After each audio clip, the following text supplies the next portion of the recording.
नमस्कार मंडळी, तुमचं स्वागत करते आजच्या या व्हिडिओमध्ये. मंडळी, आजचा आपला विषय किंवा आपला जो आजचा काही व्हिडिओ आहे तो खास महिलांसाठी आहे. कारण खूप काही महिला ह्या शिकलेल्या असतात आणि त्या खूप काही एज्युकेटेड असल्यामुळे त्यांना व्यवसाय करावा की नोकरी करावी यामध्ये कायमच महिलांना आपण दुविधा अवस्थेत बघत असतो. तर आज खास त्याच महिलांसाठी आजचा हा व्हिडिओ असणार आहे. आणि प्रत्येकाचे शिक्षण हे खूप काही झालेले असते, त्यामुळे हा प्रश्न सर्वांसमोर पडणं हे साहजिकच आहे. आणि प्रत्येकाचे शिक्षण झालेले असल्यामुळे प्रत्येकालाच नोकरी करणं हे शक्य नसतं किंवा एखाद्याला असं वाटतं की कमी वेळामध्ये खूप काही पैसा कमवा किंवा दुसऱ्याच्या इथे नोकरी करणं एखाद्याला पसंत नसतं. ते नोकर बनून राहण्यापेक्षा स्वतःच्या मर्जीचा मालक बनायला कोणालाही नक्कीच आवडतं आणि काहीतरी व्यवसाय करून काहीतरी बिझनेस करून खूप पैसे कमवावे असे प्रत्येकालाच वाटत असते. आणि त्याला मी स्वतःच अपवाद आहे, कारण मी स्वतः एक नोकरी सोडून मीही स्वतः एक व्यवसाय करत आहे. तर व्यवसाय आणि नोकरी हा प्रश्न जो काही सर्वांना पडतो किंवा महिलांना पडतो त्यांच्यासाठी मी नक्कीच सांगेन की व्यवसाय आणि नोकरी ह्या दोन्हींचा जर विचार केला तर व्यवसायाची बाजू किंवा व्यवसायाचं जे पारडं असतं ते नेहमीच जड असतं आणि व्यवसाय हा नोकरीला कधीच आवरू शकत नाही. परंतु व्यवसाय करताना काही गोष्टी आहेत त्या नेहमी लक्षात घ्याव्या लागतात. जर तुम्हाला व्यवसाय करायचा असेल तर व्यवसायामध्ये नेहमीच खूप आणि मोठ्या प्रकारची रिस्क असते आणि ती रिस्क ही प्रत्येकानेच घेतली पाहिजे.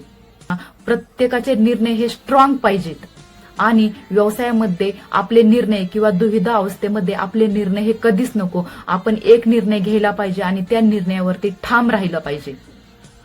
जर तुम्हाला तुमचा व्यवसाय किंवा तुम्ही जो काही बिझनेस करता तो बिझनेस जर तुम्हाला सक्सेसफुली जर पुढे न्यायचा असेल तर तुमचे निर्णय हे एकदम स्ट्रॉंगली राहायला हवेत. किंवा ज्या लोकांना निर्णय घेण्याची क्षमता जास्त आहे, आपल्या एका मतावरती जे लोक ठाम राहतात, अशाच लोकांनी नेहमी व्यवसायामध्ये उतरावे. व्यवसाय करताना स्वतःचं मत किंवा स्वतःचा निर्णय हा खूप स्ट्रॉंगली मानला जातो आणि या आपल्या निर्णयावरती किंवा आपल्या मतावरतीच आपला व्यवसाय हा संपूर्णतः अवलंबून असतो. दुविधा अवस्थेतील लोक किंवा दोन मताचे लोक, दोन निर्णय देणारे लोक व्यवसाय हा कधीच करू शकत नाही. कुठल्याही व्यवसायामध्ये यस किंवा नो ह्या गोष्टीला नेहमी महत्व असतं. त्यामुळे प्रत्येकाची व्यवसायामध्ये निर्णय क्षमता ही चांगली असावी. आणि जर एखाद्या वेळेस जर आपला निर्णय चुकला तर तो व्यवसाय कितीही चांगला असला तरी आपण त्या ठिकाणी नेहमीच त्या व्यवसायामध्ये हातभार लावण्यात नेहमीच कमी पडत असतो. तर या ठिकाणी मी सांगेल की नोकरीऐवजी व्यवसाय हा नेहमीच चांगला आहे. तर महिलांना असे सांगेल की नोकरीपेक्षा व्यवसाय करणं फायद्याचं ठरतं, कारण तुम्ही व्यवसाय तुमच्या मर्जीने निवडू शकता. तसेच तुम्ही जो निवडलेला व्यवसाय आहे तो तुम्ही तुमच्या वेळेत करू शकता. यावरती तुम्हाला कोणाचेही बंधनं नसणार आहेत. तसेच तुम्ही तुमचं घर, संसार, मुलं बाळ सर्व गोष्टी सांभाळून तुम्ही व्यवसाय करू शकता. त्या महिलांना स्वतःच्या पायावरती उभं राहायचं आहे किंवा स्वतः एक मालक व्हायचं आहे, एक उद्योजिका व्हायचं आहे, अशा महिलांसाठी व्यवसाय हा नेहमीच फायद्याचं ठरतं.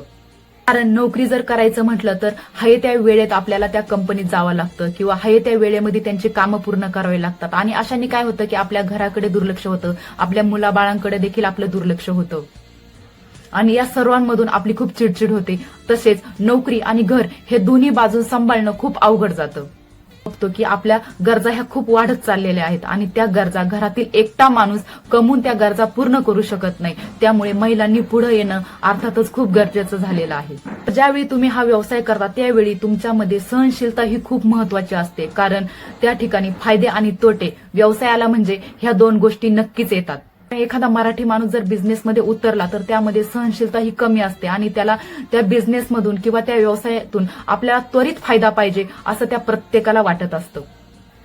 आणि बिझनेसमध्ये उतरल्यानंतर किंवा तुम्ही कुठल्याही प्रकारचा बिझनेस टाकल्यानंतर तुम्हाला लगेचच त्याच्यातून फायदा मिळेल असं नसतं. त्यामुळे बिझनेसमध्ये उतरल्यानंतर 1000 बाय 1000चा फॉर्म्युला हा प्रत्येकानेच अवलंबला पाहिजे.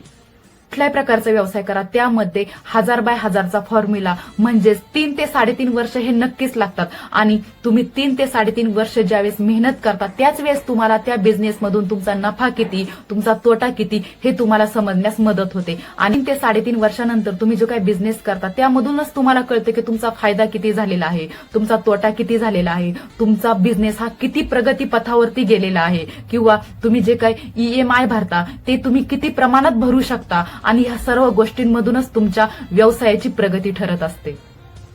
त्यामुळे कुठलाही व्यवसाय जर करायचा म्हटलं तर पेशन्स ही गोष्ट खूप महत्वाची ठरते, कारण तुमच्यामध्ये जर पेशन्स असतील तरच तुम्ही व्यवसाय तुमचा पुढे नेऊ शकता आणि व्यवसायाला तुम्ही प्रगती देऊ शकता. कारण नोकरीपेक्षा व्यवसाय हा कधीही चांगलाच आहे. अशा सर्व गोष्टींचा विचार करून जर तुम्ही कष्ट केले, मेहनत केले तर तुमचा व्यवसाय हा नक्कीच पुढे जाऊ शकतो. अशा प्रकारे ज्या महिलांना व्यवसाय करायचा आहे त्यांनी नक्कीच व्यवसायामध्ये उतरा आणि स्वतः मेहनत करा, स्वतः कष्ट करा आणि आपला व्यवसाय 3 ते 3.5 वर्ष नक्कीच त्या व्यवसायाला तुम्ही वेळ द्या. त्यानंतर बघा की तुम्हाला किती यश मिळतं ते. नोकरी आणि व्यवसाय यामध्ये व्यवसायाचं पारडं हे नेहमीच जड असतं, कारण नोकरीमध्ये तुम्हाला तुमचा तेवढा ठरलेला पगार आणि तेवढ्या वेळेतच तुम्हाला तो पगार त्या महिन्याला भेटत असतो. परंतु व्यवसायामध्ये तसं नसतं. जर तुम्ही तुमचे पेशन्स ठेवले, जर तुम्ही तुमचं कष्ट केलं तर तुम्हाला नोकरीपेक्षा नक्कीच इकडे इन्कम ही जास्त मिळते आणि तुम्हाला पैसा हा नक्कीच जास्त प्रमाणात बघायला मिळतो.